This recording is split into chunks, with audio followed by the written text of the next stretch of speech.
That comparison, it's immeasurable, the difference. You will reap so much more by accepting Jesus. So, we have to completely destroy, break, and demolish our entire lives. But the next step goes into verse 2, where he says, next, we must not conform any longer to the pattern of this world. This sort of reminds me of a story. The other day, I was watching with a buddy of mine. We were watching this old Western.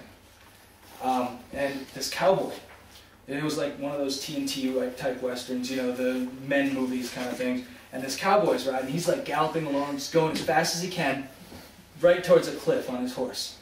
And my buddy, he looks over and he's like, bet you $10 he just rides over the side of that cliff.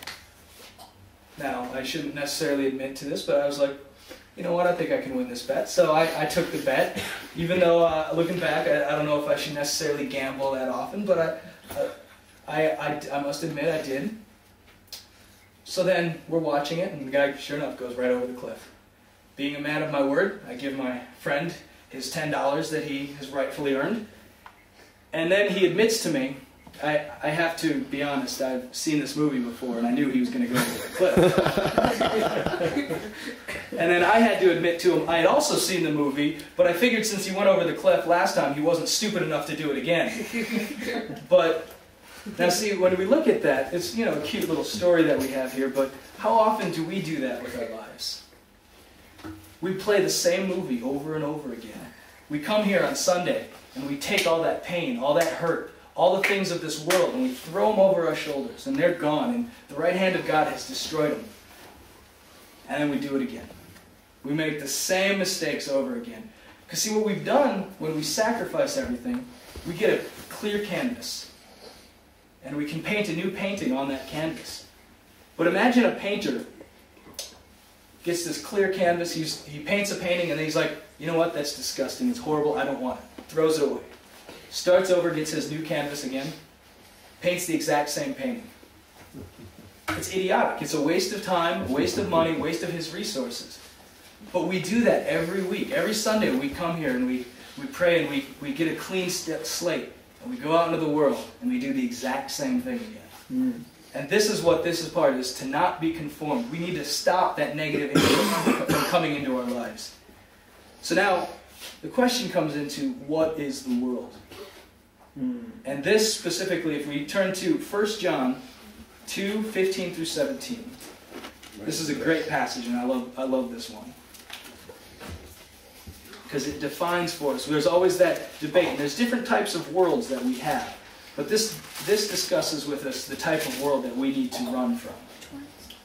1 John 2, 7. All right, verse 15. Love not the world, neither the things that are in the world. If any man love the world, the love of the Father is not in him. For all that is in the world, the lust of the flesh, the lust of the eyes, and the pride of life, is not of the Father, but is of the world. And the world passeth away, and the lust thereof. But he that doeth the will of God abideth forever. So we see two major conclusions that we can get from this passage. First, God and the world are complete opposites of each other. And they're warring with us in the middle for our souls. They both want to capture us. And that's what they're going for. They're completely different. There is no point where they intersect and are the same thing. They're exact opposites. The second thing is it tells you what the world is.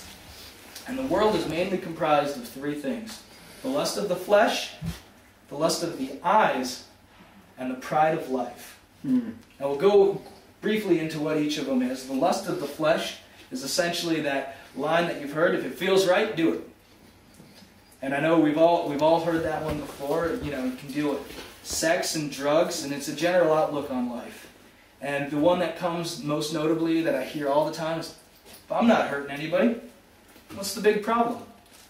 But the problem comes because this is a trick of the devil that he's used for rationalizing sin since the Garden of Eden.